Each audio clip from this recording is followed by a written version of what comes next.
Assalamualaikum warahmatullahi wabarakatuh.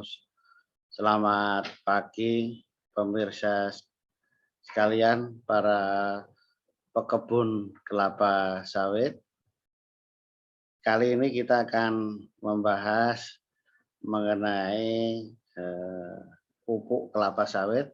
Yang ingin kita ketahui adalah survei pupuk majemuk favorit pekebun sawit. Nah, jadi berdasarkan komposisinya itu pupuk dibagi menjadi dua ya, pupuk tunggal dan pupuk majemuk. Nah, tunggal karena kandungannya tunggal unsur haranya, misalnya N-nya, misalnya P-nya, misalnya K-nya kan gitu. Kalau majemuk misalnya kita nyebutnya pupuk NPK. Nah, kandungannya beda-beda. 15, 15, 15 misalnya, 16, 16, 16. Kemudian ada yang lebih lengkap lagi. Jadi mengapa kita menggunakan pupuk tunggal, mengapa kita menggunakan pupuk majemuk, tentunya ada berbagai macam alasan. Nah, kalau kita menggunakan pupuk tunggal, itu ada beberapa kelebihannya, yaitu dosisnya, takarannya pas gitu masing-masingnya, karena kan masing-masing unsur kebutuhan tanaman berbeda-beda sehingga dosisnya berbeda-beda. Dengan demikian kita mengepaskan itu semakin tepat untuk dosisnya. Ini kelebihan dari pupuk tunggal. Tetapi kelemahannya karena komponennya banyak, sementara kita harus memupuk itu lengkap.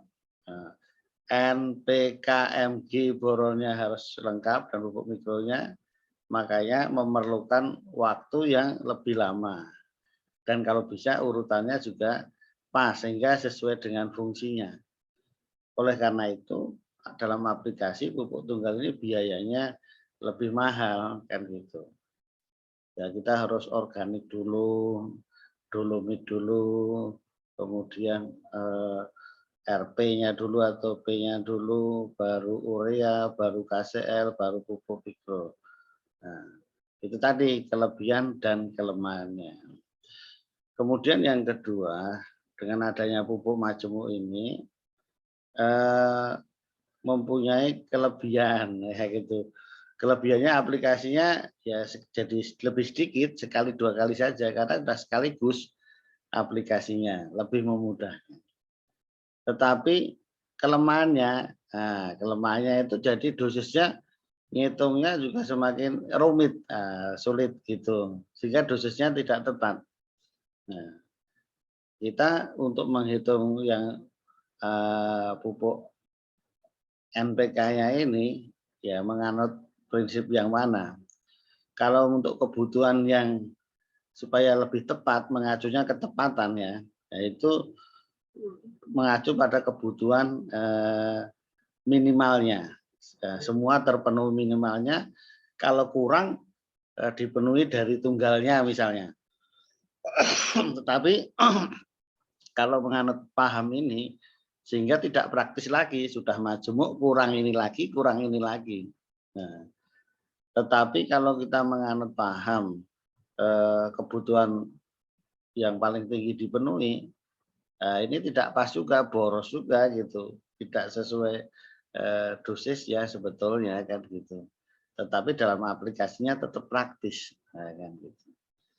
Nah ini sebagai contoh itu tadi ya kelebihan dan kelemahannya. Yang kita lihat sekarang contoh di pupuk majemuk ini. Nah contoh kita untuk umur kelapa sawit umur kira-kira 10 sampai 14 tahun. Itu kebutuhan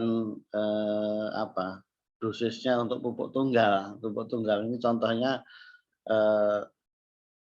ureanya itu 2,75 kilo, kemudian TSP-nya, P-nya itu 2 kilo, kemudian MOP atau KCL-nya 2,5 kilo. Nah, ini kalau kita hitung-hitung kebutuhan haranya, itu kan sesuai dengan persentase kandungan unsur hara tersebut. Sehingga misalnya untuk urea itu kan 2,75 kali 46%. Nah, 46% karena kandungannya cuma 46%, sehingga kebutuhan hara itu 1,265 kilo. 1,26. Kemudian untuk TSP-nya yang kandungannya itu sebetulnya 44 sampai 46%, ya kita hitung kebutuhan haranya itu 2 kali 45% atau kali 46%, ketemunya 0,9 kilo. Itulah kebutuhan haranya sebenarnya. Kemudian KCL-nya 2,5 kali 0,6 atau 60%, karena kandungannya K-nya itu adalah 60%, sehingga kebutuhannya 1,5 kilogram hara yang dibutuhkan. Nah ini kan, jadi kebutuhan itu paling banyak ya K itu kalau di tanaman tadi ya, kelapa sawit. Nah, sekarang kalau kita konversikan ke kebutuhan totalnya di pupuk majemuk. Nah, pupuk majemuk contohnya kita ini yang 15 ini aja. Ini salah satu contoh. Nanti ngitungnya sama juga.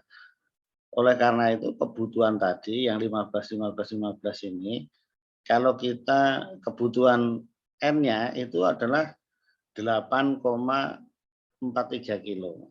Nah, itu N-nya. Kemudian P-nya 6 kilo. Kemudian K-nya 10 kilogram. Nah, kan jadi kebutuhannya kan beda-beda. Kebutuhannya beda-beda.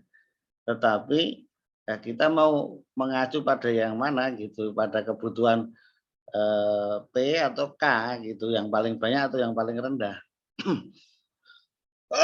Jika kita menggunakan mengacu kebutuhan P itu nanti pasti tepat. Nah, tetapi menambah kebutuhan N dan K itu perlu ditambahkan kekurangannya itu. Jika kita menggunakan dosisnya 6 kg NPK 15 itu kebutuhan P-nya pas, tetapi kebutuhan N-nya itu kan kekurangan unsur haranya jadi 8,43 dikurangi 6 kilo, masih kurang 2 kilo 4,43 unsur haranya. Nah, itu bisa dipenuhi dari pupuk tunggal. Demikian juga untuk KCL-nya kurang, jadi kurang 4 kilo hara, nah, kan gitu. Itu dipenuhi dari pupuk tunggalnya, kebutuhannya jadi berapa gitu. Jadi ini kalau kita menganut kebutuhan supaya pas, pahamnya supaya pas gitu. Tetapi repot masih menambah lagi kebutuhan yang lain. Tetapi jika kita menggunakan dasar kebutuhan K yang 10 kilo, ya kan. Oh, kita menggunakan NPK 15 10 kilo, itu sudah selesai masalahnya. Aplikasinya sekali selesai. Tetapi kita terjadi pemborosan kebutuhan, itu maksudnya. Wong harusnya 6 kilo, yang B dikasih 10 kilo jadinya. Kan gitu.